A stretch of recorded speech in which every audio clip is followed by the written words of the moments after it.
चलो चलो प्रेमियों,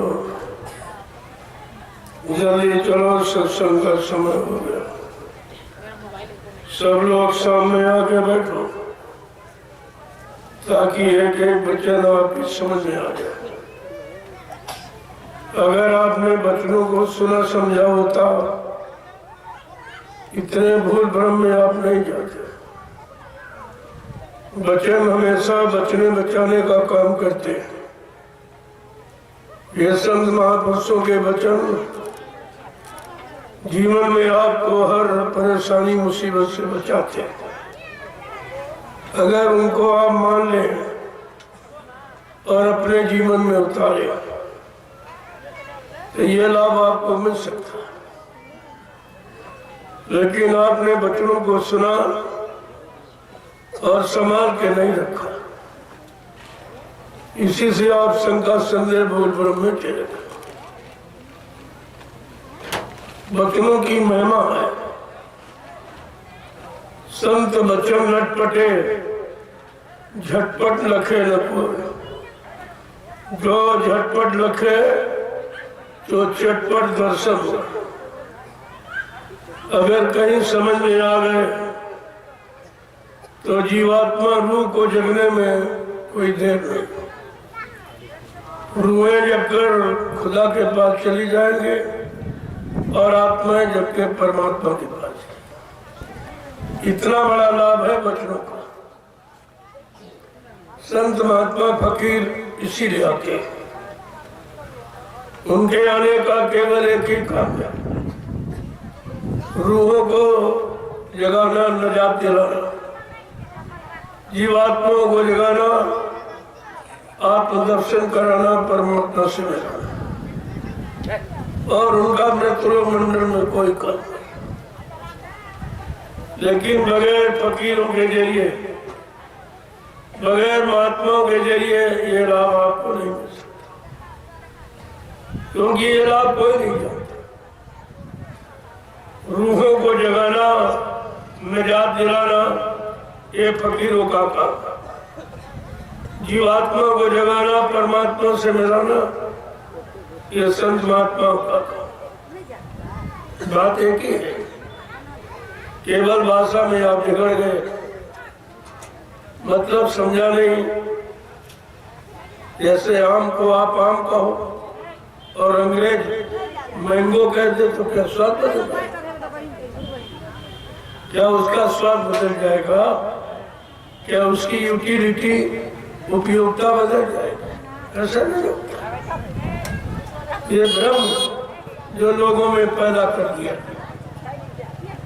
और फकीर महात्मा जब जब धरती पर आए, वो भूल भ्रम को दूर करने की, ये जाति पाति के रगड़े झगड़े को खत्म करने की, ये छोटा बड़ा गरीब अमीर, हिंदू मुसलमान, ये सब मिटाने के लिए।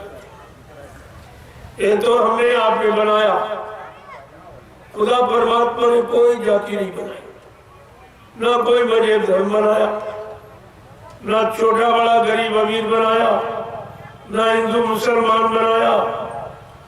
उसने तो केवल एक इंसानी शक्ल आपको बना के दे, और इंसानी शक्ल को चाहे तुम हिंदू कह लो चाहे मुसलमान कह लो, ये तुम्हारी मानसिकता।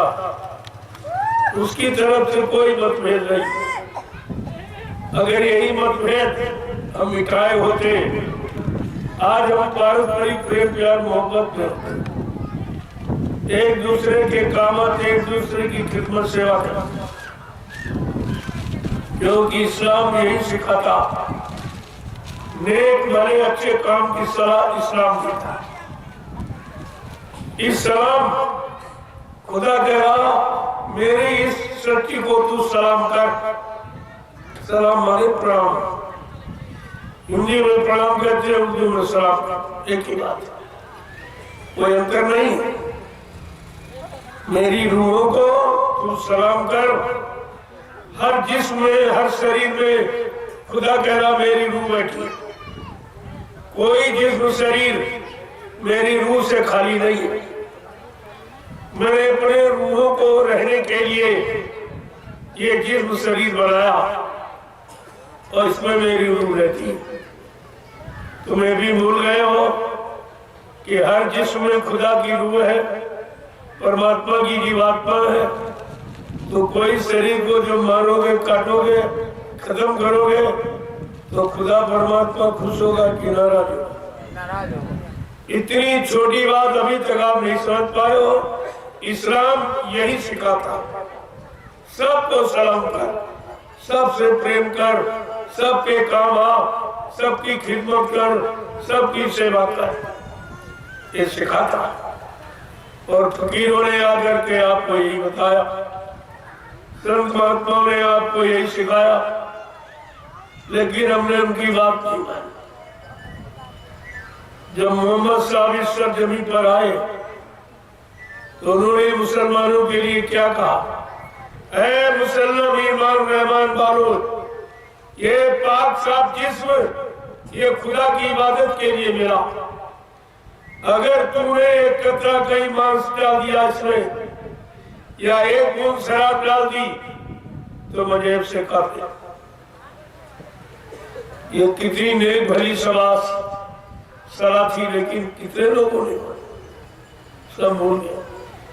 जरा सी जवान के स्वाद के काबिल फकीरों के कलाम को आप भूल गए, संतों के पैगाम को आप भूल गए और कितनी बड़ी मुसीबत में फंसते चले जाए।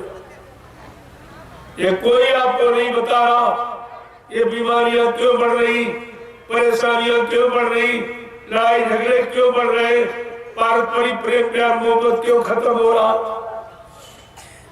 इंसान के अंदर खुदा की इबादत, परमात्मा के भजन करने की आदत क्यों खत्म हो।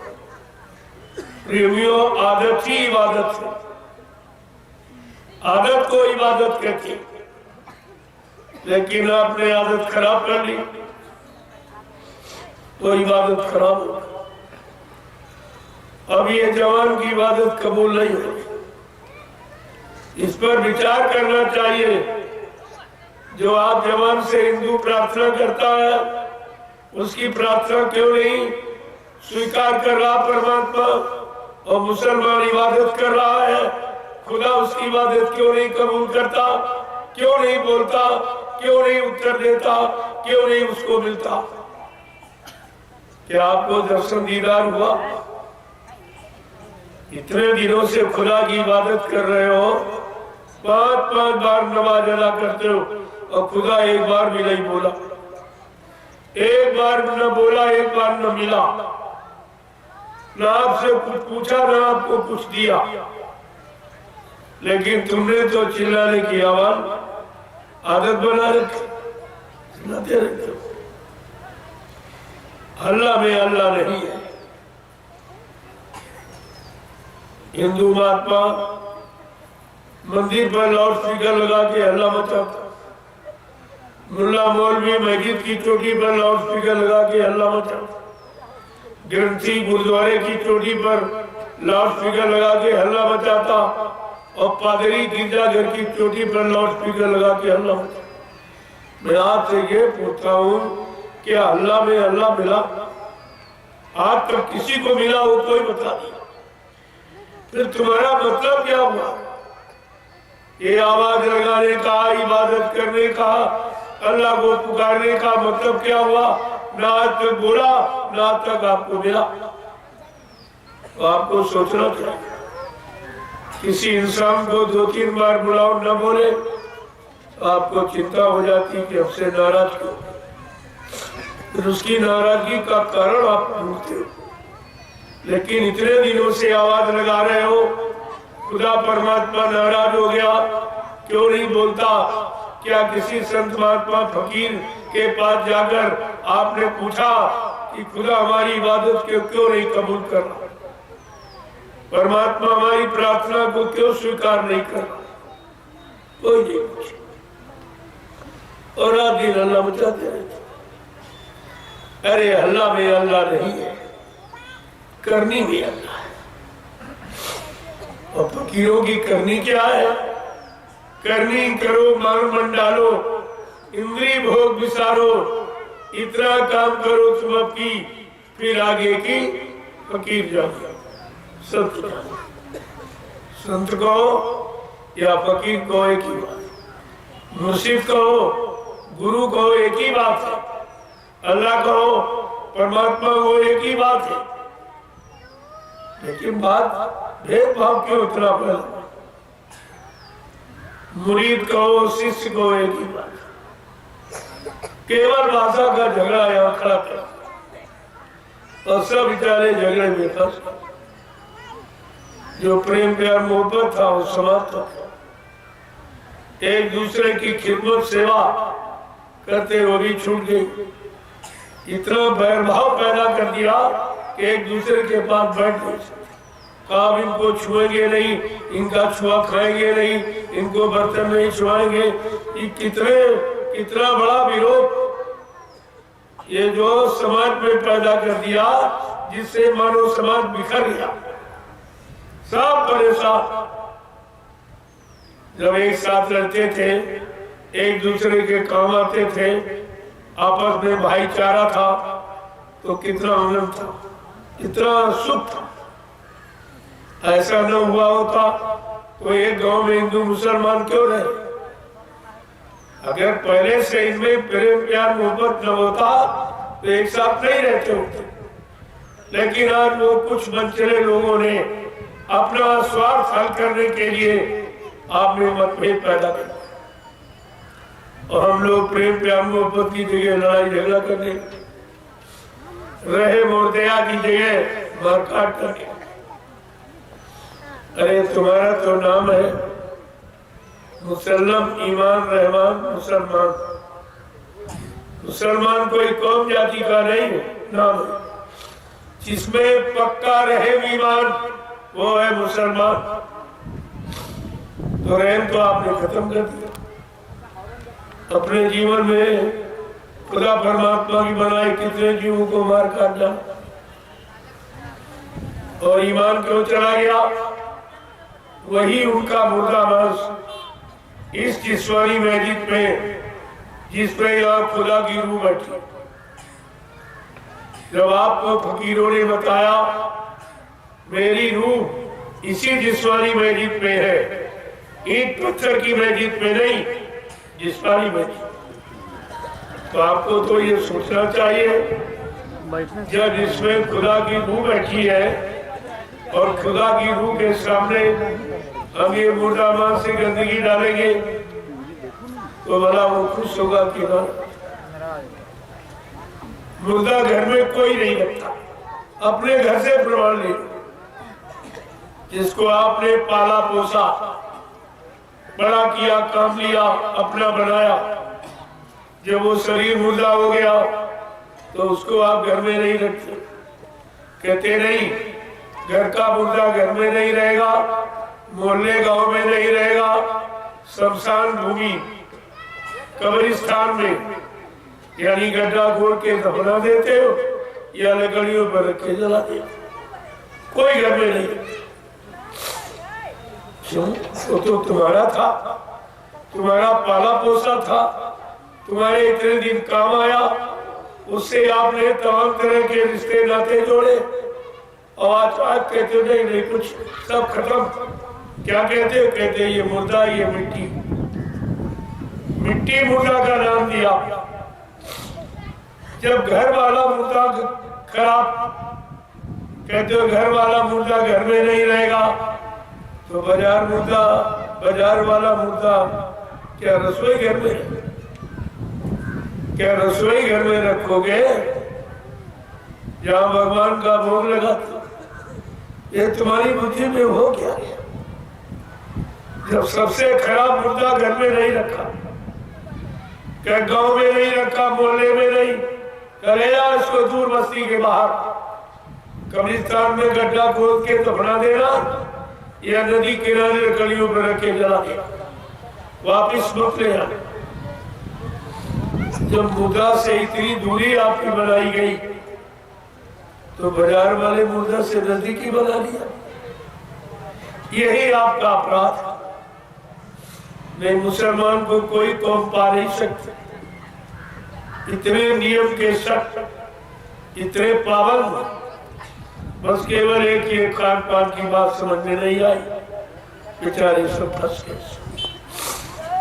जबकि लिखा तो ये है, जैसा करो हार वैसे बने विचार, जैसा खाओ अन्न वैसा बने तन, जैसा पियो पानी वैसी होवे वाणी।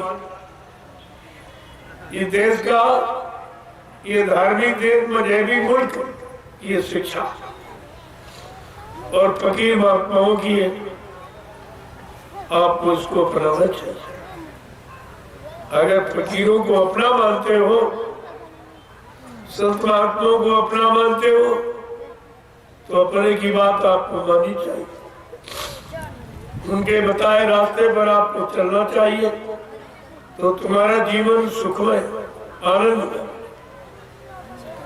आपने एक भी बात नहीं मानी और मनमानी करके आपने ये क्या बना डाला, सब रो रहे। बाबा जगदेव जी महाराज ने कितने पहले से आपको जागरण करा, चेतावनी दे रहे, सन 1980 से बराबर खान पान के बारे। कहा बच्चा, मनुष्य का खान पान ये नहीं है। परमात्मा खुदा ने जितने जीव बनाए सबका भोजन अलग बनाया, पशुओं का अलग, पक्षियों का अलग, कीड़े मकोड़ों का अलग, जंगली जानवरों का अलग, और आदमी इंसान का भोजन सबसे अलग बनाया। क्योंकि परमात्मा खुदा को इंसान बहुत प्यारा है। भगवान राम ने कहा भी है कि सब मेरे इस सब मम उपजाए और तीन में आदि के मनुज महवाए। भगवान राम क्या कह रहे, ये सारी सृष्टि मेरी बनाई हुई, जितने जीव जंतु आप देख रहे हो, ये किसी इंसान विज्ञान ने नहीं बनाया, ये खुदा कह रहा सब मेरे बनाए, और इन सब में मेरी रूह बैठी है। कोई शरीर ऐसा नहीं जिसमें मेरी रूह न बैठी, कोई शरीर ऐसा नहीं जिसमें मेरी जीवात्मा न बैठी। जब इतनी बड़ी सीख, शिक्षा, तालीम आपको मिली, तो आपको तो इस बात को स्वीकार करना चाहिए। जैसे तुम्हारा शरीर भी खुदा का बनाया और मुर्गे बकरा मछली का भी शरीर खुदा ने बनाया, तुम्हारे में भी जीवात्मा बैठी उस खुदा की रूह, और उनमें मछली में और मुर्गे में भी, उनमें भी बैठी। क्योंकि बगैर रूह जीवात्मा के कोई शरीर जिंदा नहीं रहेगा। शरीर तो जड़ है। ये पंचभौतिक शरीर जड़ तत्वों से बना, क्षितिजल पावक गगन सबीरा, पंच तत्व या रचित शरीरा। जल पृथ्वी अग्नि वायु आकाश 5 मसालों को मिलाकर विचित्र कारीगरी से परमात्मा खुदा ने इस जिस्म शरीर को तैयार किया, और इसी जिस शरीर में अपनी रूह जीवात्मा को बैठा दिया, और आप समझ लीजिए इसी में बैठा, उसमें कोई नहीं बैठा। ईंट पत्थर वाले मंदिर मस्जिद को तो इंसान ने बनाया, और ये शरीर जिस्मानी, इसको भगवान खुदा ने बनाया। तो मैं आपसे ये पूछता हूँ, खुदा भगवान अपने बारे में रहेगा कि तुम्हारे बारे में? अपने वाले में। क्या तुम्हारे बारे में कभी था या है, किसी ने देखा या कभी आएगा? वो तुम्हारी यादगार स्थल थी। यहाँ बैठकर आप याद करेंगे ये यादगार हिस्सा है। यहाँ आए नहीं थे कभी, न है न कभी आएंगे। बड़े बड़े साफ शब्दों में धर्म शास्त्रों ने भी लिखा है, न हम बसामि वैकुंठे योगिना हृदय नचा मम भक्त्वा यत्र गायन्ति तत्र तिष्ठामि नारदा। भगवान कह रहे, हे नारद, जहां तुम हमको खोजते हो मैं वहां कभी नहीं रहता, न पानी में, न पत्थर में, न कागज में। मैं तो आत्मा रूप में तुम्हारे सबके जिस्म शरीर में बैठा। क्या तुमने कभी अपनी जिस्म में, अपने शरीर में खुदा की रूह को खोजने की कोशिश की? परमात्मा जीवात्मा के जानने की इच्छा व्यक्त की आपने? किसी फकीर संत महात्मा से आपने पूछा कि हमारी रूह कहाँ बैठी है, खुदा की रूह कहाँ बैठी, परमात्मा की चेतन जीवात्मा कहाँ बैठी? क्या कभी आपने पूछा? बस यही आपकी कमी। एक तो महापुरुष आते नहीं और कभी आ गए तो तुम पहचान नहीं पाते। सबसे बड़ी तुम्हारी कमजोरी यही है। ऐसा समृद्ध मालिक इस भूमंडल पर कभी नहीं आया। यहाँ का इतिहास और तवारीख सब बता रहे कि गुरु आया, संत आए, सदगुरु आए, लेकिन अनामी महाप्रभु यहाँ कभी नहीं। और तभी आप उनको पहचान नहीं पाए। अगर कभी आए होते तो इतिहास बना होता, उनकी जानकारी लिखी गई होती। जब कभी आए नहीं तो जानकारी नहीं, इसलिए बाबा जी को अपना परिचय खुद देना पड़ा कि मेरे बारे में मेरे जीव कहीं भ्रमित न हो जाए। कोई स्वार्थी लोभी लालची अपने स्वार्थ लालच में इन जीवों को बहका भरमा न दे और हमारी दया से दूर हो जाएगा। इसलिए आपको बाबा जी ने पूरा परिचय दिया। इतनी पहचान परसेंट सृष्टि में किसी ने नहीं। और 10 जुलाई 1952 से 2012 यानी 60 वर्ष आपको सुनाया, समझाया, चिताया, जगाया, लेकिन तुम्हारी सोच में कुछ नहीं आया। एक भी वचन गुरु का तुम्हारे पास नहीं। तो तभी आप उनकी दया कृपा से बच नहीं पाए। आज गुरु परिवार में जो शंका के बादल छाए, इसका कारण यही है कि हमने अपने मुर्शिद कामिल फकीर गुरु की पहचान की। क्योंकि सब महात्मा फकीर किस काम के लिए आते हैं और कौन सा काम करके जाते हैं?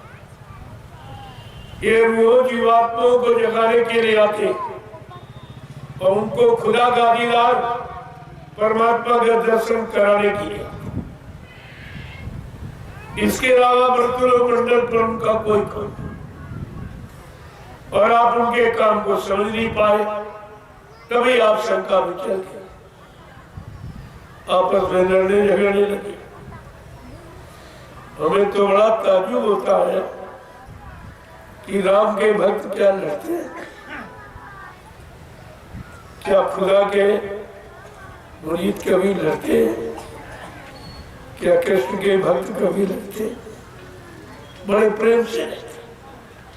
लेकिन आज गुरु के भक्त आपस में लड़ रहे। ये बड़े अफसोस के साथ कहना पड़ा। क्या बाबा जी ने आपको लड़ना सिखाया? हम तो ये कहा था, 3 बातें सदैव याद रखना, बच्चा न किसी की निंदा करना, न सुना, मैं उसके पाप के बोझे से तुम लद जाओगे, और कम खाना और कम खाना। सब भूल गए आप। तुम्हारे पास गुरु की कोई शिक्षा नहीं। अगर शिक्षा होती तो आज तुम्हारी ये हालत नहीं। ऐसा समृद्ध मालिक किसी को मिला ही नहीं। जिनको भगवान कहते हो भगवान रामकृष्ण को गुरु ही मिले और तुम इतने बड़े भाग्यशाली, तुमको समय का सद्गुरु मिला और फिर भी तुम कोई काम नहीं करा पाए। कोई काम अपने शरीर का, समाज का, परिवार का, अपनी जीवात्मा का कोई कल्याण भला नहीं करा पाए। तो ये कितना बड़ा तुम्हारा दुर्भाग्य है।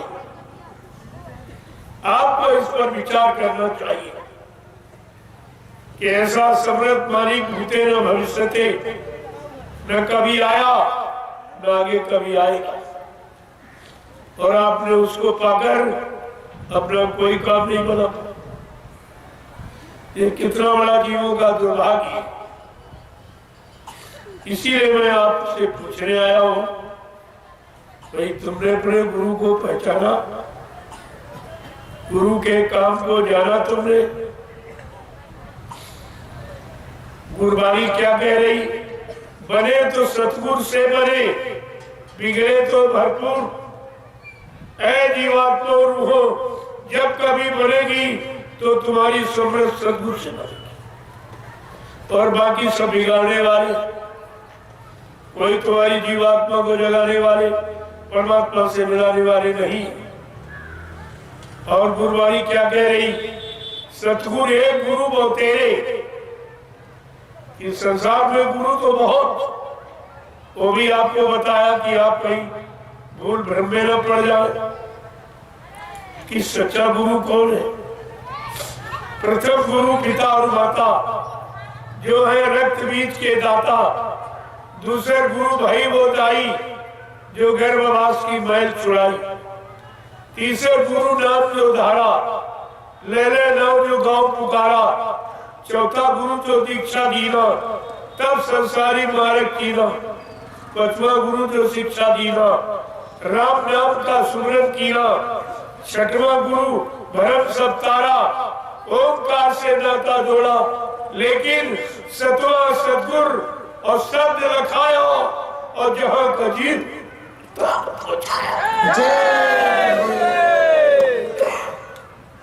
जहां का जीव तहां पहुंचाया।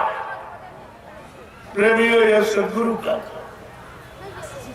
और वही सदगुरु आपको मिले, और आपसे वादा भी किए। जब नाम दिया तो क्या से वादा कि बच्चा मैं अजय अमर देश से आया हूं, जब तक इन जीवात्माओं को अजय अमर देश नहीं पहुंचा मैं चैन से बैठने वाला नहीं। जब तक मेरा एक भी जीव यहाँ रहेगा, मैं बराबर मौजूद रहूंगा। जब मेरे जगह सारे जीव चले जाएंगे, मैं पीछे से जाऊंगा। तो मैं आपसे ये पूछ रहा हूँ, क्या आप सबकी जीवात्मा रूह जाग गई है? क्या खुदा परमात्मा से मिल गई है? जो कहते मिलाने वाला चला गया। तुम्हारी रूह जीवात्मा को कौन जगाएगा, कौन मिलाएगा? ऐसा कोई सृष्टि में है जो तुम्हारी जीवात्मा रूह को जगा दे और खुदा परमात्मा से मिला दे? ऐसे समृद्ध मालिक आपको मिले, लेकिन दुर्भाग्य ये रहा कि आपने उनको पहचाना, अपना बना नहीं पाया, अपना अपनी जीवात्मा रूह का कल्याण नहीं करा। ये कितना भारी नुकसान आपने अपना किया, और आज भी तुमको फिक्र नहीं कि हमारा नुकसान हो, क्योंकि तुमको इसलिए मालूम कि मानव जीवन का कर्तव्य क्या है। आखिरकार परमात्मा खुदा ने ये मनुष्य शरीर जिस्म क्यों दिया? खुदा परमात्मा के पास बहुत से शरीर, पशुओं के, पक्षियों के, जंगली जानवरों के, कीड़े मकोड़ों के, कोई शरीर दे देता।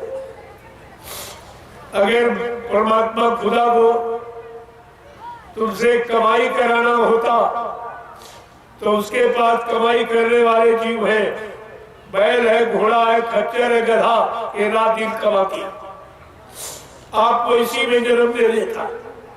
लेकिन ये जिस्मानी मेरी और ये मनुष्य मंदिर आपको नहीं देता। क्या कभी इस पर विचार किया आपने? अगर परमात्मा को तुम्हारे से बाल बच्चे औलाद पैदा कराने होते तो परमात्मा खुदा के पास कुछ ऐसे जिस्म शरीर है जो एक बार में 5-5, 6-6, 7-7 बच्चे पैदा, आपको उन्हीं उसी में जन्म दे देता और भोगों की प्यास बुझा देता। लेकिन ये जिस्मानी महजिद और मनुष्य मंदिर आपको कहते हैं, तो आपको फकीरों से पूछना चाहिए, महात्माओं से पूछना चाहिए, आखिरकार ये मनुष्य मंदिर हमें क्यों मिला, इसका मुख्य कर्म क्या है? गोस्वामी जी महाराज ने जो गृहस्थ फकीर थी, उन्होंने अपने हस्ते लिखित रामचरितमानस में सबको लिखे रखा। ये मानव जीवन के बारे में बहुत स्पष्ट कहा कि बड़े भाग्य मानुष तन पावा और सूर दूर लाभो इस ग्रंथन गावा। क्या करें, उनके बड़े भाग्य हैं जिनको परमात्मा खुदा ने अब की बार ये मनुष्य मंदिर जिस्मानी महजिद भेंट कर देख ले। आगे क्या करें? किन्नर तन सब नहीं कौन देही अजीव चरा चरया चात जेही। कहते नर शरीर के मुकाबले कोई शरीर नहीं, क्योंकि परमात्मा खुदा जब जब इस धरती पर आया तो इसी जिस्म शरीर में आया जो हमें आपको मिला। ये उसको भी अच्छा लगता है।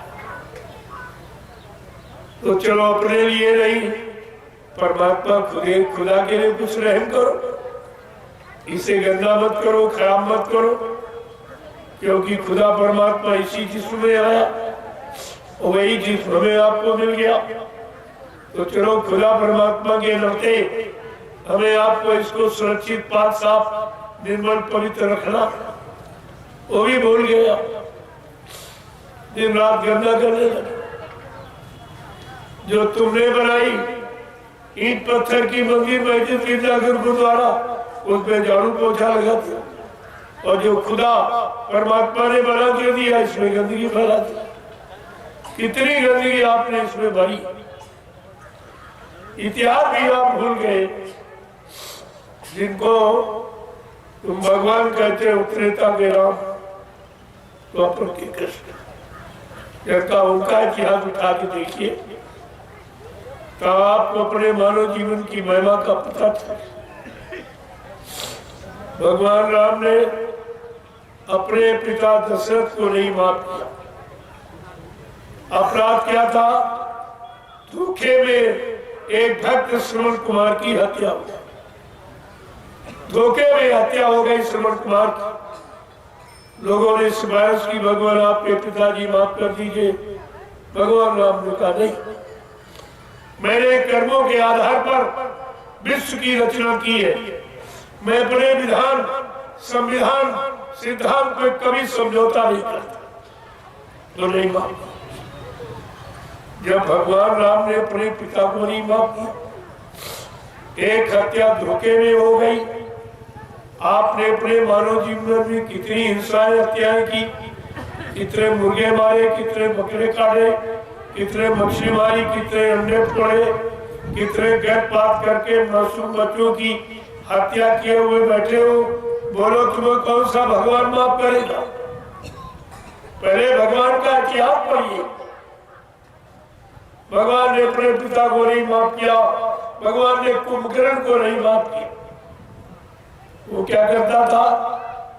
वो शराब पीता था, मांस खाता था। इसलिए भगवान राम ने उसका वध कर दिया। अगर कुंभकर्ण का वध याद रखते तो ऐसा जघन्य अपराध आप कभी नहीं करते। तीसरी घटना है बाली का वध, ये भगवान राम के जीवन की 3 घटना। अगर इनको पढ़ लेते तो आपका ये मानव जीवन, पारिवारिक जीवन, सामाजिक जीवन, व्यवहारिक जीवन ये कष्टों में, मुसीबतों में, बीमारियों में नहीं फंसा होता। लेकिन आपने किसी की बातें नहीं मानी, न पिछले इतिहास को न वर्तमान में इनकी आपने बात, तुमने किसी की बात नहीं मानी। तो भगवान राम ने बाली का वध क्यों किया? सुग्रीव को मित्र बना करके फिर बाली को समझाना क्यों? एक भाई को मित्र बना रहे, एक का वध कर। कहते ऐसे नहीं, उन्होंने कानून बनाया, बगैर धारा के सजा नहीं सुनाई।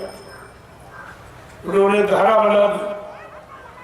क्या बनाया कि अनुज बधू भगनी सुत नारी और सुन साटय कन्या समचारी, इन्हें कुदरा टीपिलो के जोई और ताये बधे कछु पाप न होई। सीताराम का पुजारी कोई बैठा हो तो कान खोल के सुन ली। तुम सीताराम के पुजारी हो कि सीताराम से सजा पाने की अधिकारी हो। पूजा का मतलब दाढ़ी बाल बढ़ाना, लाल पीला कमला पहनना, चंदन बंदन लगाना नहीं। पूजा का मतलब उनके सिद्धांतों को अपनाना, उनकी शिक्षा को अपने जीवन में उतारना और अपने जीवन को पाक साफ निर्मल पवित्र बनाना, ये पूजा। और तुमने जो सब गंदा कर दिया, कुछ भी नहीं रखा। पूजा भी गंदी कर दी, यहाँ शराब पीते पूजा भी करते, अंडे मांस खाते पूजा, जरे भी नहीं जान पाए पूजा का मतलब। पूजा को भी कलंकित कर रहे हैं। ये सजा पाने के सिवा आपने कोई ऐसा काम नहीं किया जिससे आपको माफी मिले, कोई काम। भगवान राम क्या कह रहे? अनुज वधू, अनुज माने छोटा भाई, वधू माने स्त्री। छोटे भाई की स्त्री बहू के समान मानी जाती। बहन और बहन के लड़के की स्त्री भी बहू के समान, और कुंवारी कन्या, ये चारों निजी कन्या के समान। भगवान राम का कानून कहता, अगर इन पर कोई बुरी नजर डाले या गंदी आदत से इनके चरित्र को खराब करने की कोशिश करे, ऐसे इंसान का अगर वध कर दिया जाए तो कोई पाप नहीं। क्या आप बच सकते हो? अब आप विचार करो, तुम्हारी पूजा कहाँ की हो रही जो तुम्ही को नहीं बचा पाएगी, तुम दूसरे को क्या बचाओ? पूजा का अर्थ ही नहीं जानते हो। पुण्य जा, पुण्य के, सेवा के, दया के भाव जब पैदा हो जाए वैसी पूजा का शुभारंभ होता है। और तुम्हारे में तो गंदगी के भाव आ रहे, तो पूजा में तो कोई काम नहीं, इसलिए आप पूजा से भी वंचित रहेंगे। बगैर जानकार के कोई काम करोगे तो अच्छा नहीं। पहले जानकार की तलाश करो, उनसे जानकारी ले, तब कोई काम करो तो आप सफलता प्राप्त करो।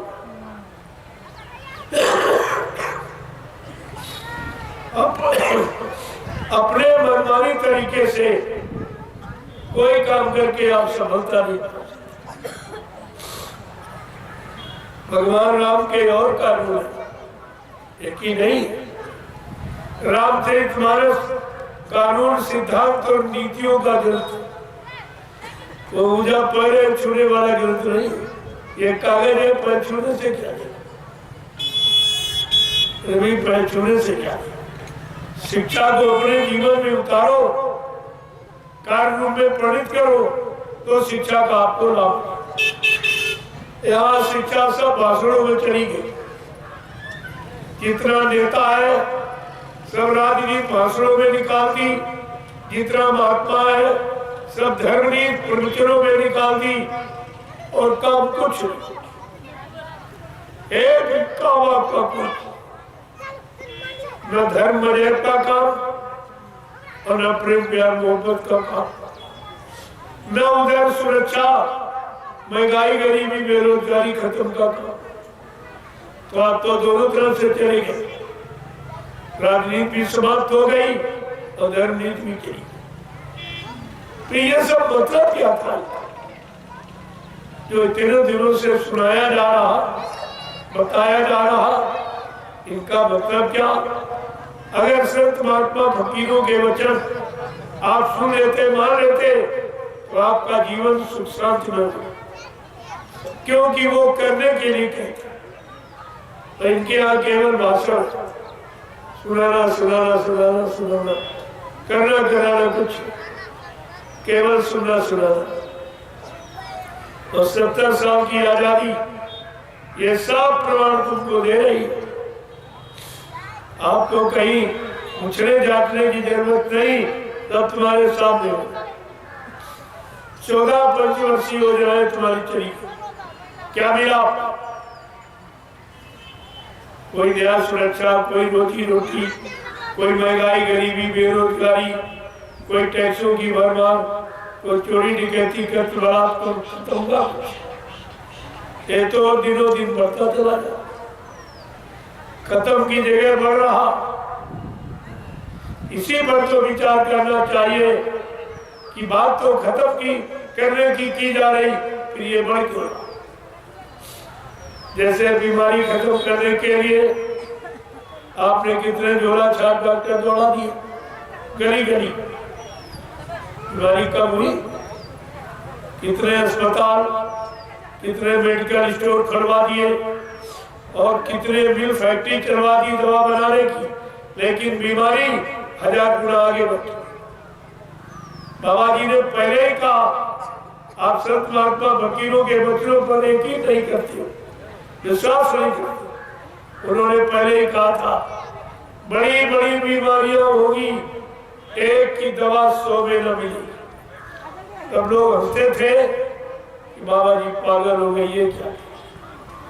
अरे महात्मा फकीर त्रिकालदर्शी होते, खुद भविष्य वर्तमान के जानकार, वो एक ही जगह से बैठकर सब देखते हैं।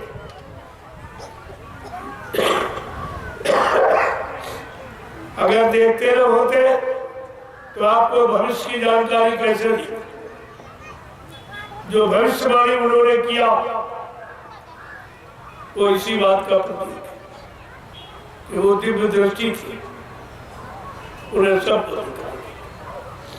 और हमेशा जीवों के कल्याण के लिए आते और कल्याण की बात करते हैं, लेकिन उनकी बात कोई मानता नहीं, कोई सुनता नहीं, विश्वास नहीं करता। तो बाबा जी ने ये सब आपको पहले से पहले बता रखा। 10 जुलाई 1952 से शुरुआत की और 2012 तक आपको सब सुनाया, जो आज तक किसी ने नहीं बताया। ऐसा दिव्य अलौकिक विलक्षण संदेश जो किसी ने दिया नहीं धरती पर, तो आपको सुना है, लेकिन तुम्हारी समझ में कुछ नहीं आया कि क्या कहा जा रहा है, इसका क्या मतलब है, कुछ। और इसीलिए सब बेचारे भूल में चले गए। कितनी मेहनत की बात, कोई ऐसा गुरु मुर्शिद है धरती पर जिसने अपने शिष्यों मुरीदों के लिए उनकी परेशानी दुख तकलीफों को दूर करने के लिए स्वयं उनकी मुसीबत दुख को अपने सिर पर लेके और जेल में चला गया? ऐसा किसी मुर्शिद गुरु ने किया? और एक दिन के नहीं, 21 महीने 21 महीने बेड़ी हथकड़ी पैर कर चोर की था और बेगुनाह निर्दोष केवल बाबा जी 1975 में भविष्यवाणी करते थे कि आगे का समय बड़ा खराब, उस समय हिंदुस्तान की प्रधानमंत्री मुसम्मात थी, कांग्रेस का शासन था। बाबा जी ने मुसम्मात प्रधानमंत्री को बुला के कहा, देख बच्ची, ये भारत धार्मिक देश, मजहबी मुल्क, ये गर्भपात नस्बंदी, ये घृणित योजना भ्रूण हत्या, इसे बंद कर। ये आगे आने वाला भारतीय इतिहास तुम्हें कभी माफ नहीं करेगा। सही सच्ची नेक भली बात कहने पर वो मुसम्मात प्रधानमंत्री नाराज हो गई। उसने बाबा जी पर इमरजेंसी लगाकर 29 जून 1975 को जेल में बंद और जेल में दबाव डाला। आप अपने शिष्यों से हमारा प्रचार करा दीजिए, आपको बहुत सा रुपया पैसा दूं और एक हेलीकॉप्टर। बाबा जी ने कहा, होश में है तो किससे बात कर रही है? अगर तुमको अपनी अमीरी पर गर्व है तो मुझको अपनी फकीरी पर नाज है। जय गुरुदेव। और जेल में आने का मेरा मुहूर्त है। प्रेमियों, महात्मा मुहूर्त होता है। जब ऐसा कहा तो मुसम्मात प्रधानमंत्री फिर बहुत नाराज हुआ। उसने बाबा जी को मेरी हथकड़ी पहरा दी, बीच में एक डंडा लगा दिया कि बाबा जी न बैठ पाए न लेट पाए। जो सजा चोर डकैत कतरी को आज वो महापुरुष को दी जाए, परिणाम कितना बुरा होगा। और बाबा जी ने कहा भी, जो हमसे टकराएगा वो चोर चोर हो जाएगा। इस पर वो और नाराज हो गई। उसने बाबा जी को एक कटघरे में बंद कर मार डाले थे। न इनको भोजन पानी दिया जाएगा, न हवा प्रकाश, बाबा मर जाएगा। और कटघरा 6 महीने उत्तर प्रदेश की जिला जेल में हेलीकॉप्टर के द्वारा रातों रात, कभी जिले की जेल में, कभी जिले की जेल में, कभी जिले की। जब इनके 6 महीने पूरे हो गए, इन्होंने सोचा अब तो बाबा मर गए होंगे। वो कटघरा दिल्ली के तिहाड़ जेल में चला गया। प्रेमियों, एक भव्य प्रकाश निकला। बाबा जी साधना ली, कपड़े एकदम प्रेस किए। ये चमत्कार देखकर जेल के कर्मचारी अधिकारी घबरा गए। उन्होंने मुसम्मात प्रधानमंत्री के पास सूचना भेजी कि बाबा जी मरे नहीं, बल्कि ऐसा सब चमत्कार। यह सुनकर वो बहुत घबराई मुसम्मात प्रधानमंत्री और अपने गुरु देवरा बाबा के पास गई। हाथ जोड़ के प्रार्थना कर रही उनसे कि महाराज ये बताओ, ये जय गुरुदेव नाम के महात्मा कौन है? क्या देवरा बाबा ने कहे, बच्ची उनको छेड़ना मत, वो युग पुरुष है, युग सृष्टा है, युग दृष्टा। अगर वो परम बंद कर ले तो प्रलय हो जाएगा। वो मुसम्मात कह रही, महाराज हमने तो उनको अकारण बेगुनाह ने तो जेल में बंद किया। मैंने मेरी हथकड़ी को पहराई, मार डाले के लिए 6 महीने कटघरे में बंद किया। देवरा बाबा ने कहा, जा जा बच्ची, वो दयालु, वो माफ कर देंगे, दयालु हो जा। 1979 में वो मुसम्मात प्रधानमंत्री मथुरा आश्रम माफी मांगने आई थी और चरणों में सिर को रख लिया। 80 मिनट रोती रही। आप हमको माफ कर दीजिए, आप क्षमा कर दीजिए, आप तो जानकार, मैं आपको पहचान नहीं पाई, मैं आपको जान नहीं पाई। मतलब इसी तरह माफ कर दिए। ये इतने बड़े दयालु, इन्होंने माफ भी कर दिया उसको और आशीर्वाद भी दिया। वो दोबारा फिर प्रधानमंत्री। ये दयालु का काम देखिए आप, कोई बदले की भावना नहीं। जिसने जेल में बंद किया, मार डालने का पूरा प्रयास किया, तभी बाबा जी ने कहा, बच्चा, पिछले राजनीतिक लोगों ने हमें भली भांति आजमा लिया है। मेरे बारे में कोई कुछ भी कहे, तुम कभी विश्वास मत करना। न मुझे कोई मार सकता, न मुझे कोई धोखा दे सकता, न मुझे कोई धन दौलत सामान से खरीद सकता। मैं अपना काम करने आया हूँ, काम करके ही जाऊंगा। तुमने कोई अच्छा काम नहीं किया है और उसी काम की ये सजा जो आपको मिलेगा। अगर नहीं जागे चेते तो आगे और बड़ी सजा।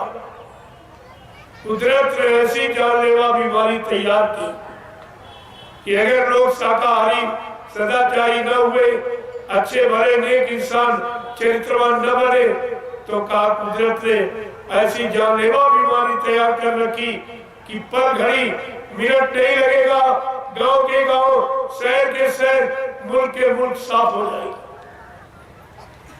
बाबा जी ने पहले ही आपको बताया था कि 12-12 कोस पर कोई चिराग जलता नजर आएगा, इतनी बड़ी जलहानी हो जाएगी। ये तमाम मकान खाली पड़े रहे, कोई रहने वाला नहीं दिखाई देगा। और आज आप एक एक इंच जमीन पे झगड़ा करते हो क्योंकि तुम्हें अपना भविष्य नहीं मालूम कि आगे कैसा समय आ रहा। लोग मकानों में रहने वाले नहीं मिलेंगे। इतना खराब समय आपने अपने कार्य कारनामों के द्वारा बना के तैयार किया और उसी से बराबर आपको मना किया जाए कि चलो हम जानते हैं आप धर्मात्मा महात्मा नहीं बन पाए, सच्चे ईमानदार नेक भले चरित्रवान नहीं बन पाए, तो शाकाहारी बन जाओ। इसमें कौन सी शाकाहारी बनने में कोई खर्चा नहीं, बल्कि अपना धन जो गंदे खान पान में आप बर्बाद करते हो, तुम्हारा धन बचाए, तुम्हारे बाल बच्चों के पढ़ाई लिखाई के काम आवे, शादी ब्याह के काम आवे, घर मकान बनाने के काम आवे।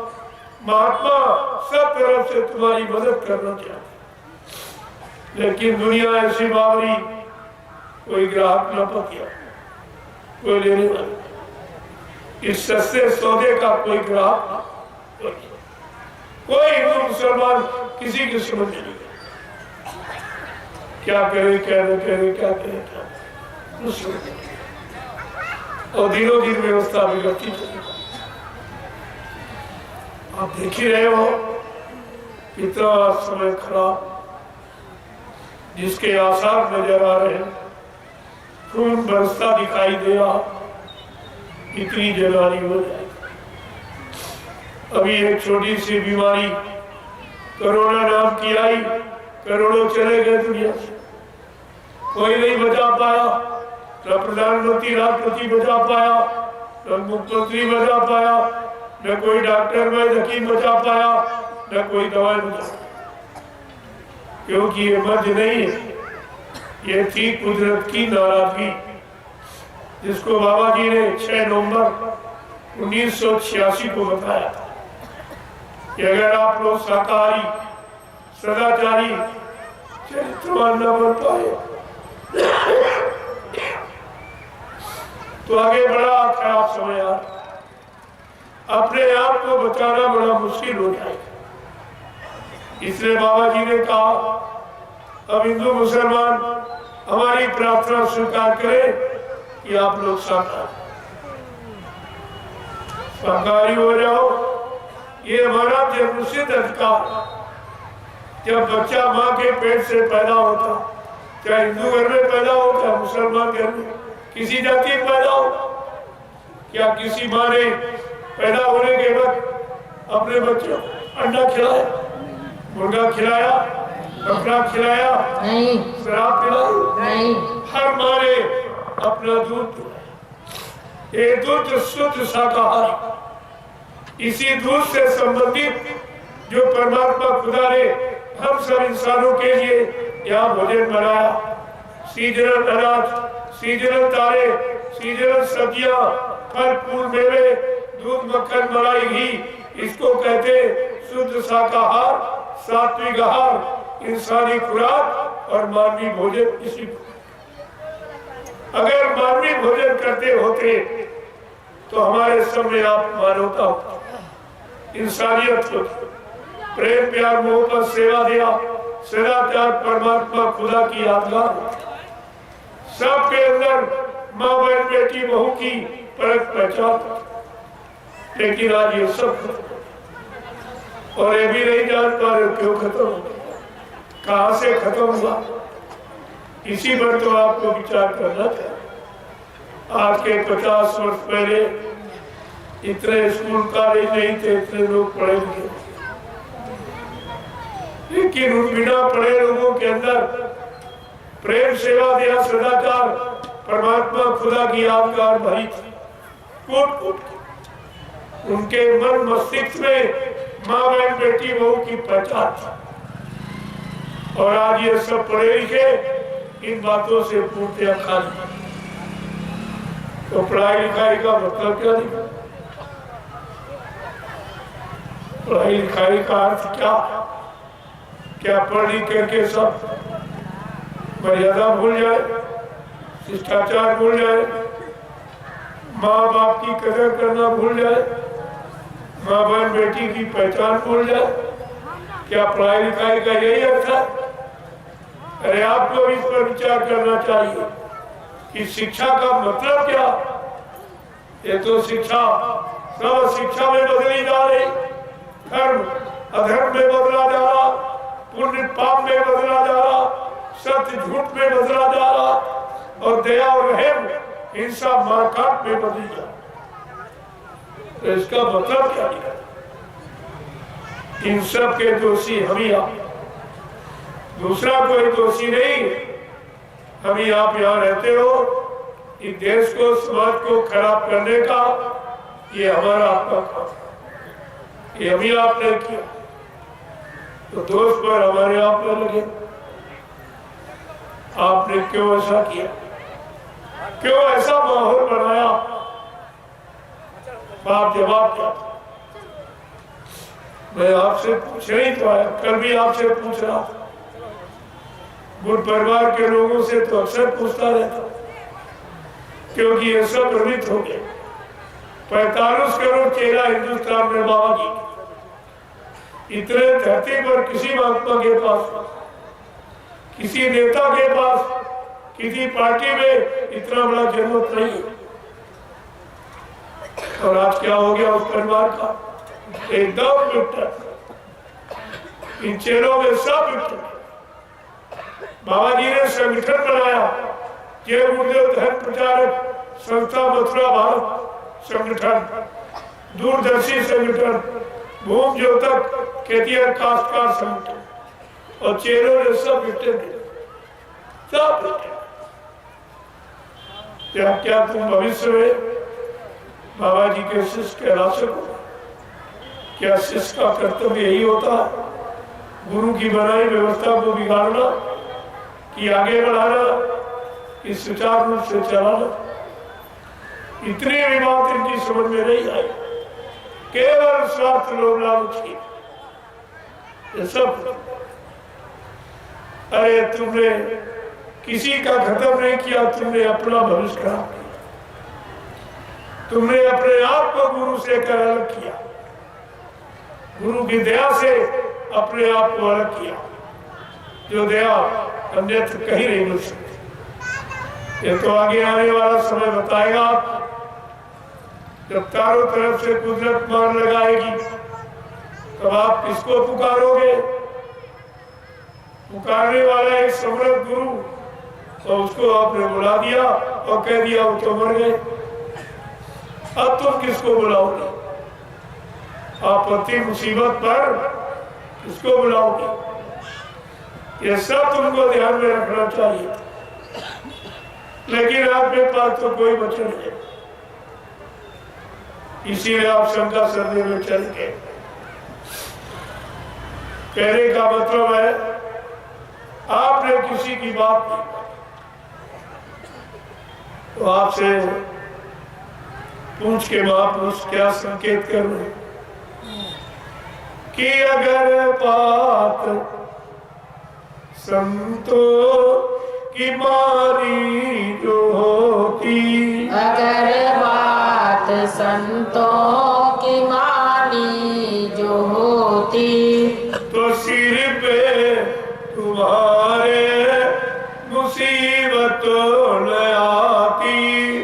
सिर पे तुम्हारे मुसीबत न आती। अगर बात मुर्शिद की मानी जो होती, अगर बात मुर्शिद की मानी जो होती, तो सिर पे कयामत तुम्हारे न आती। तो सिर पे कयामत तुम्हारे न आती। सभी देशवासी ये भाई है अपने, सभी देशवासी ये भाई है अपने। तो फिर बैर की नीति ठानी के तुमने, तो फिर बैर की नीति ठानी क्यों तुमने। रहम प्रेम सेवा तुम्हारे में होती, रहम प्रेम सेवा तुम्हारे में होती। नदी खून की ये बहाई न होती, नदी खून की ये बहाई न होती। अगर बात गुरुजी की मानी जो होती, अगर बात गुरुजी की मानी जो होती, तो सिर पे ये आफत तुम्हारे न आती। तो सिर पे ये आफत तुम्हारे न आती। कि घट घट में इंसान के रहता भगवान, घट घट के इंसान में रहता भगवान। और इसकी नहीं तुमको है कोई पहचान। इसकी नहीं तुमको है कोई पहचान। अगर दिल भवन में सफाई जो होती, अगर दिल भवन में सफाई जो होती, तो महबूब मंदिर ये मस्जिद बनाई न होती। तो मंदिर ये मस्जिद बनाई न होती।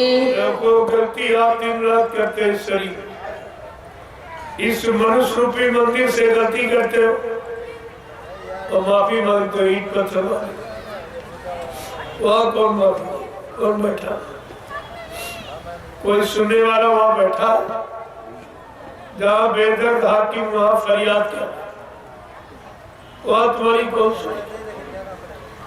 अगर इन भवन में सफाई होती तो ये सब बनाने की बाहर मुझको नहीं। इसी को पाक साहब ने मन पवित्र रखे। भगवान राम ने कहा भी था कि मैं किसको मिलता हूँ या मुझे कौन मिलता, बड़े साफ शब्द कहा। ब्राह्मण क्षत्रिय वंश के थे, मंदिर मस्जिद बनाने वाला गंगा नहाने वाला कहते हैं। क्या कहा भगवान राम ने रामचरितमानस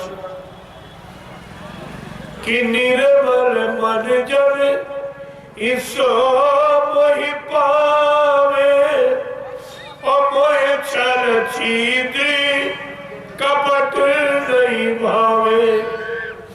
भगवान राम क्या कह रहे, न हमको धन वाला, न बल वाला, न बुद्धि वाला, न जाति वाला, न रूप वाला, हमको वो पाका जिसका मन निर्मल पाक साफ पवित्र। प्रेमीवाद तो सबके मन गंदे, तो सीताराम से कौन मिल पाएगा। यही कारण की रात का मिल ही नहीं पाए। सीताराम का शोर मचाते, अल्लाह ताला का शोर मचाते हुए, लेकिन मिला कोई ना, अल्लाह मिला न राम कोई। क्योंकि उनके मूल मिलने का तरीका कौन है, फकीर उमर, उनके जरिए फकीरों के जरिए खुदा मिलता है, संत महात्माओं के जरिए परमात्मा मिलता है। ये जरिया तो उससे तो आप समुद्र तोड़ दिया, न फकीरों से मतलब न महात्माओं से मतलब। और तभी आप अटक रहे, रात ही हाला बचाते कहीं कुछ और फिर में विचार नहीं करते। ये 5-5 बार नमाज अदा करते हैं, एक बार भी खुदा नहीं बोलता है, न मिलता है, न आता है। तो कम से कम आपको जानकारी करनी चाहिए कि खुदा हमसे क्यों नाराज है, नाराजगी का कारण क्या है। ये फकीरों के पास जाओ, वो तुमको सब बताएंगे कि खुदा किस लिए नाराज। तुमने उनकी रूहों को, रहने के मकानों को तुमने काटा मारा, सताया है, इससे खुदा तुम्हारे पर सख्त नाराज। और इसलिए तुम्हारी ये जवान मुबारक इबादत कबूल नहीं की, ये नहीं कबूल कर, और प्रार्थना के लोगों को कबूल हो। लेकिन किसी पर इसका कोई प्रभाव नहीं है कि आखिरकार चलकर फकीरों से पूछे, संत महात्माओं से पूछे कि हमको इतने साल हो गया, मैं 5-5 बार नमाज अदा करता हूँ, खुदा को बुलाता हूँ, लेकिन खुदा एक बार भी नहीं बोलता, न एक बार आता, न मिलता, न कोई चीज देता न देता। आखिरकार ये नाराजगी क्यों? तो फकीर महात्मा सब बता दिया, लेकिन तुम अपनी मनमानी में पड़े हो, अल्लाह बचाने में पड़े हो। ऐसे बचाते रहो, जीवन निकल जाएगा। कुछ भी कोई नहीं है, क्योंकि वो यहाँ नहीं रहता, तो उधर है। इधर तो तुम्हारी रूह है, उधर खुदा है। अब इधर से रूह खुदा को कैसे पाए, जीवात्मा परमात्मा से कैसे मिले? उन फकीरों से मिलो जिन्होंने खुदा का दीदार किया, उन महात्माओं से मिलो जिन्होंने परमात्मा का दर्शन किया। वो मिल जाएंगे, आपको रास्ता बता पहुंचा देंगे, मिला देंगे। लेकिन बात समझ में आवे तब तो। प्रेमियों, समझना इतना आसान नहीं है। फकीरों को पहचानना, संत महात्माओं को पहचानना ये इंसान के बस की बात नहीं है। पहचान कराने वाला भी कोई होना चाहिए। तुम कैसे पहचान करोगे? अगर तुम पहचान कर लेते तो अपना काम बना लेते, और किसी का काम नहीं हुआ, सब बेचारे परेशान। जब तक देखो ये रूह यहाँ बैठे, दोनों आंखों के मध्य भाग में, ये रूह जीवात्मा का घाट और ये मन का घाट। यहाँ दुआ है, यहाँ गया रहम।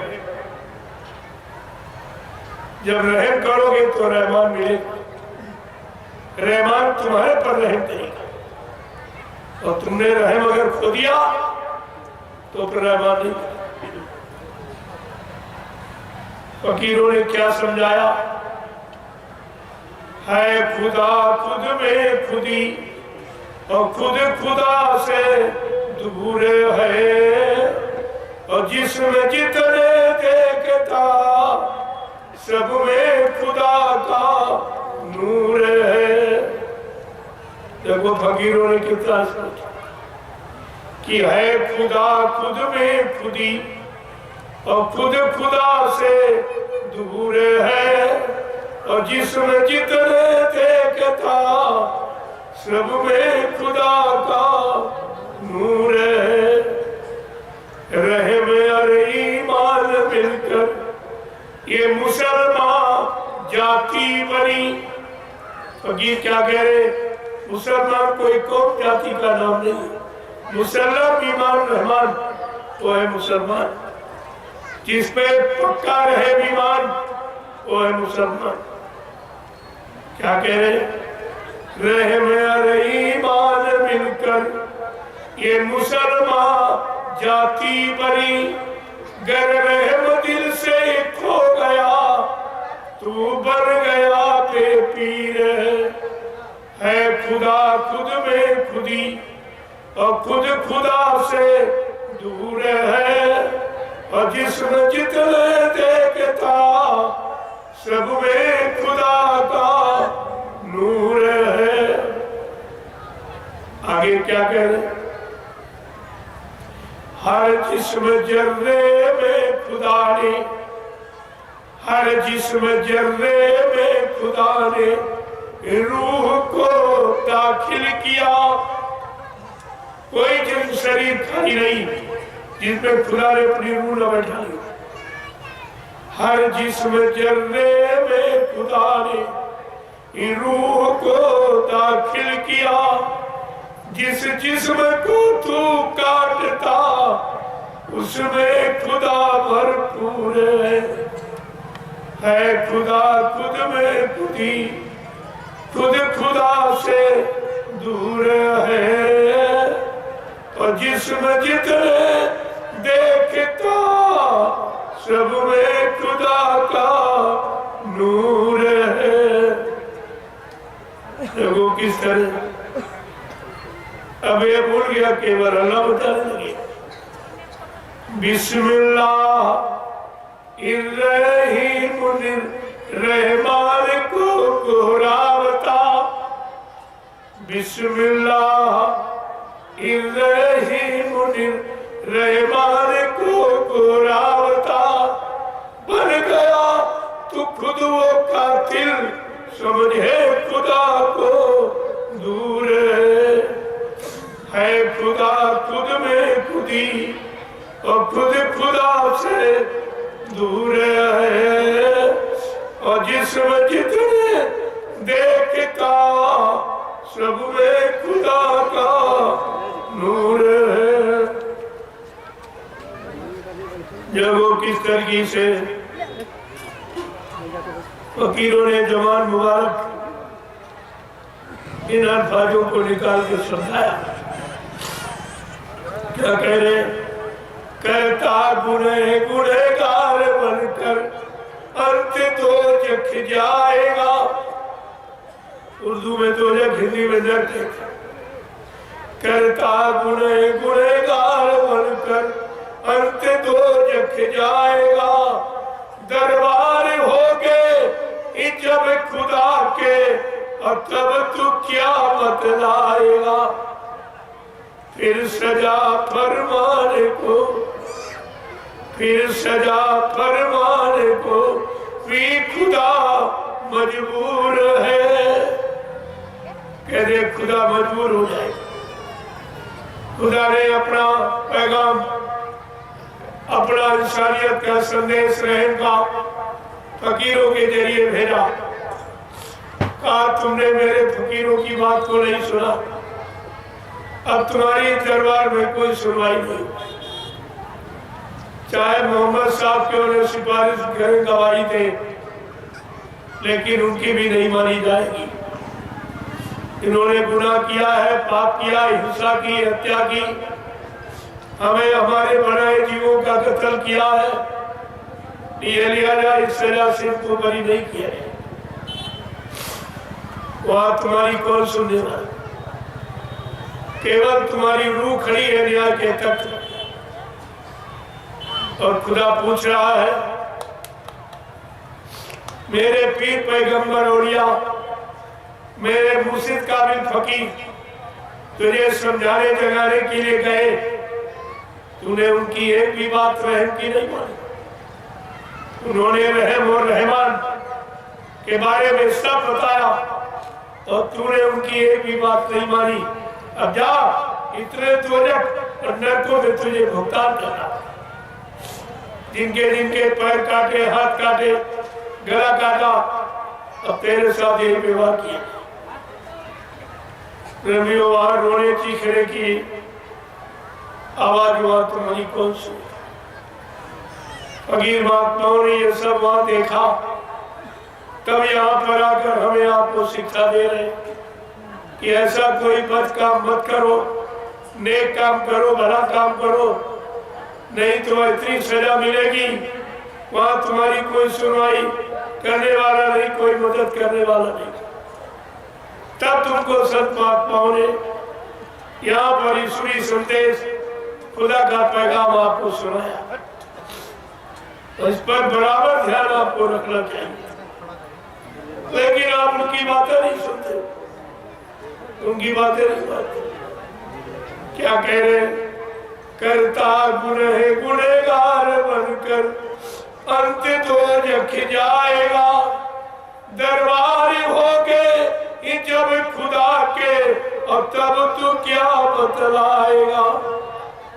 फिर सजा फरमाने को भी खुदा मजबूर है खुदा खुद में खुदी, वो खुदा से दूर है। कहते कि जो खुदा बेचारा मजबूर हो जाएगा कि खुदा ने अपने पीर पैगंबर और या मुर्शिद कामिल फकीरों को भेजा, जाओ मेरा इंसानियत और रहम का संदेश संपूर्ण इंसानी जात को सुना दिया। और सुनाने आए आपने उनकी एक ही नहीं मानी। जब तुमने नहीं मानी तुम्हारी कौन मानेगा? तुमने उनकी नहीं सुनी तुम्हारी कौन सुनेगा? आगे क्या करें कि शुक्र कर ले उस खुदा का और जिसने ये दिया। शुक्र कर ले उस खुदा का और जिसने ये दिया। पाक रखे इस जिस्म को सबने इसे सिजदा किया। प्रेमियों, इसी जिसने जिस्म को पाक साफ निर्मल पवित्र रखा, उन सब महात्मा फकीरों को सब नमन करते, सलाम करते, प्रणाम करते। इसी जिस्म को प्रणाम किया। लेकिन जब पाक साफ निर्मल पवित्र रखोगे तब कि शुक्र कर ले उस खुदा का और जिसने ये दिया। और पाक रखे इस जिस्म को सबने इसे सिजदा किया। स्वाद के फिरके में फंसकर, बस यहीं पर आपने गलती की। क्षणिक जवान के स्वाद के लिए आपने क्या से क्या कर डाला। क्या कह रहे हैं फकीर कि शुक्र कर ले उस खुदा का और जिसने ये दिया। अब पाक रखे इस जिस्म को सबने इसे सिजदा किया। स्वाद के फिरके में फंसकर क्यों बना मगरूर है। स्वाद के फिरके में फंसकर क्यों बना मगरूर है खुदा खुद में खुदी और खुद खुदा से दूर है। और जिसमें जितने देखता सब में खुदा का नूर है। जय गुरुदेव, जय गुरुदेव, जय गुरुदेव, जय गुरुदेव, जय गुरुदेव, जय गुरुदेव। जय गुरुदेव। नाम किसका? प्रभु का, जय गुरुदेव। नाम किसका?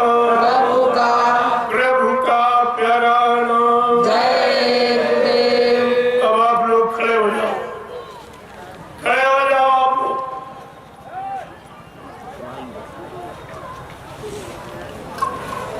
बहुत देर से आप बैठे हो।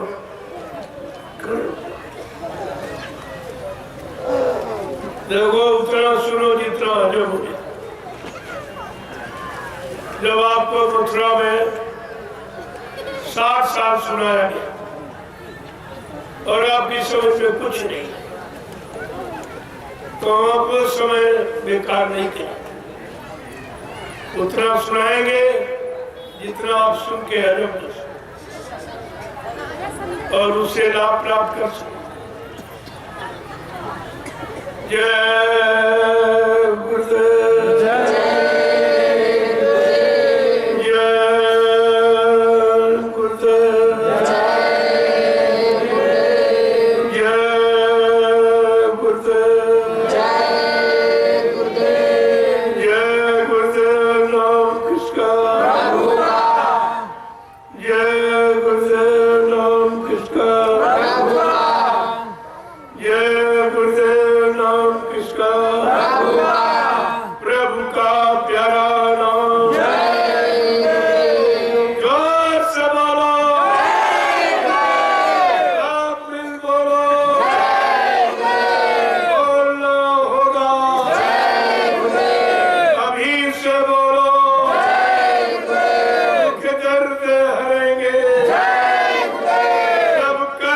मिटेंगे।